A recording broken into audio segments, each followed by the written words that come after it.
Robert ഗ്രീനിന്റെ 48 നിയമങ്ങൾ of power എന്ന പുസ്തകത്തിലെ 11-ാമത്തെ നിയമം. ആളുകളെ നിങ്ങളെ ആശ്രയിക്കാൻ പഠിപ്പിക്കുക. ഈ നിയമത്തിന്റെ പ്രധാന ആശയം, നിങ്ങൾ മറ്റുള്ളവരെ എത്രത്തോളം ആശ്രയിക്കുന്നുവോ, നിങ്ങൾക്ക് ചുറ്റുമുള്ളവർ ഈ പുസ്തകത്തിലെ തന്ത്രങ്ങൾ ഉപയോഗിച്ചേക്കാം. അവരുടെ ഓരോ നീക്കവും ശ്രദ്ധിക്കുക. അധികാരത്തിന്റെ ഈ നിയമങ്ങൾ നിങ്ങളെ ഉയർന്ന സ്ഥാനങ്ങളിലെത്തിച്ചേക്കാം, എന്നാൽ അത് നിങ്ങളുടെ സൗഹൃദങ്ങളെയും സമാധാനത്തെയും നഷ്ടപ്പെടുത്തിയേക്കാം. ആയതിനാൽ നിങ്ങൾക്ക് ഉണ്ടാവുന്ന നഷ്ടങ്ങൾക്ക് ഞങ്ങൾ ഒട്ടും ഉത്തരവാദികളായിരിക്കില്ല. അത്രത്തോളം അവരുടെ നിയന്ത്രണത്തിലായിരിക്കും എന്നതാണ്. അതിനാൽ നിങ്ങൾ മറ്റുള്ളവരുടെ സഹായമില്ലാതെ കാര്യങ്ങൾ ചെയ്യാൻ പഠിക്കണം. മറ്റുള്ളവരെ നിങ്ങളെ ആശ്രയിക്കാൻ പഠിപ്പിക്കുമ്പോൾ അവർ നിങ്ങളുടെ നിയന്ത്രണത്തിലായിരിക്കും. നിങ്ങളുടെ പ്രാധാന്യം വർദ്ധിപ്പിക്കാനും അവർക്ക് നിങ്ങളെ ഒഴിവാക്കാൻ കഴിയില്ലെന്ന് ബോധ്യപ്പെടുത്താനും ഇത് സഹായിക്കും. ഈ നിയമം ഉപയോഗിക്കാനുള്ള ചില വഴികൾ ഇതാ. അറിവ് പങ്കിടാതെ സൂക്ഷിക്കുക. ഒരു സ്ഥാപനത്തിൽ നിങ്ങൾ മാത്രമുള്ള ഒരു അറിവ് അല്ലെങ്കിൽ കഴിവ് ഉണ്ടെങ്കിൽ ആ അറിവ് മറ്റുള്ളവരുമായി പങ്കിടാതെ സൂക്ഷിക്കുക. ഇത് നിങ്ങളുടെ പ്രാധാന്യം വർദ്ധിപ്പിക്കാൻ സഹായിക്കും. നിങ്ങൾക്ക് ഒഴിച്ചുകൂടാനാവാത്ത പ്രാധാന്യം. നിങ്ങൾ ചെയ്യുന്ന ജോലി മറ്റാർക്കും ചെയ്യാൻ കഴിയില്ലെന്ന് മറ്റുള്ളവരെ ബോധ്യപ്പെടുത്തുക. നിങ്ങൾ ഒരു പ്രത്യേക വൈദഗ്ധ്യം കാണിക്കുമ്പോൾ അവർക്ക് നിങ്ങളെ ഒഴിവാക്കാൻ കഴിയില്ലെന്ന് അവർക്ക് മനസ്സിലാക്കാൻ സാധിക്കും.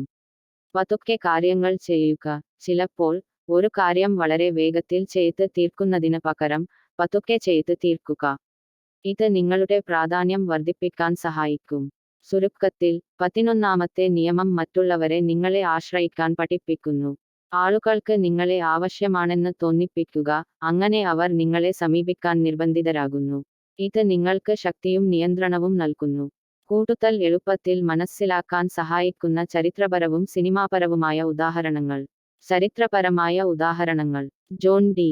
റോക്കഫെല്ലർ ഓയിൽ കമ്പനിയിലൂടെ അമേരിക്കൻ എണ്ണ വ്യവസായം ഏകദേശം പൂർണ്ണമായി നിയന്ത്രിച്ചു.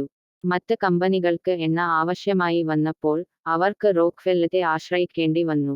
ഇത് അദ്ദേഹത്തിന് വലിയ അധികാരം നൽകി. ഹെൻറി കിസഞ്ചർ, അമേരിക്കൻ സ്റ്റേറ്റ് സെക്രട്ടറിയായിരുന്ന കിസ്സിംഗർ വിദേശനയത്തെക്കുറിച്ചുള്ള തന്റെ അറിവ് മറ്റുള്ളവരുമായി പങ്കുവച്ചില്ല.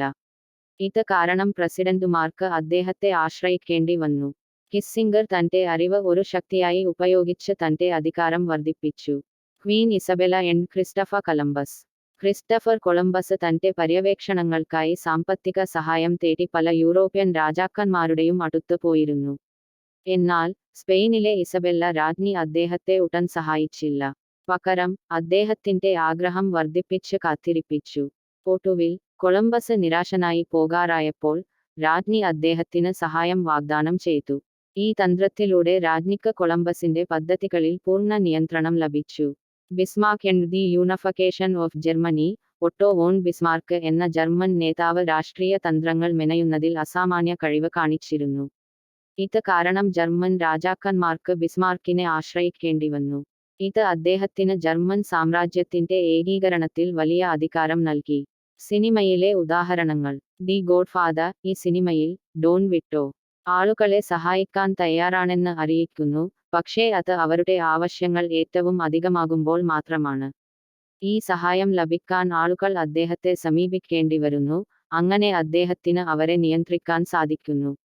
The dark night. ലൂസിയസ് എന്ന കഥാപാത്രം ബാറ്റ്മാന്റെ ഉപകരണങ്ങൾ നിർമ്മിക്കുന്ന സാങ്കേതിക വിദഗ്ധനാണ്. അദ്ദേഹത്തിന് മാത്രമാണ് ആ ഉപകരണങ്ങളെക്കുറിച്ച് പൂർണ്ണമായി അറിയാവുന്നത്. ഇത് കാരണം ബാറ്റ്മാന് ലൂസിയസിനെ പൂർണ്ണമായി ആശ്രയിക്കേണ്ടി വരുന്നു. The matrix. മോർഫിയസ് എന്ന കഥാപാത്രം നിയോയെ മാട്രിക്സിൽ നിന്ന് പുറത്തുവരാൻ സഹായിക്കുന്നു. എന്നാൽ നിയോയ്ക്ക് മോർഫിയസിനെ പൂർണ്ണമായി ആശ്രയിക്കേണ്ടി വരുന്നു. ഇത് മോർഫിയസിന് നിയോയെ നിയന്ത്രിക്കാൻ സഹായിക്കുന്നു. ഹെനബൽ. ഡോക്ടർ ഹാനിബാൾ ഒരു മനോരോഗ വിദഗ്ധനാണ്. FBI-ക്ക് കുറ്റവാളികളെ പിടികൂടാൻ ഹാനിബാളിനെ ആശ്രയിക്കേണ്ടി വരുന്നു. ഇത് ഹാനിബാളിന് ഒരുതരം അധികാരം നൽകുന്നു.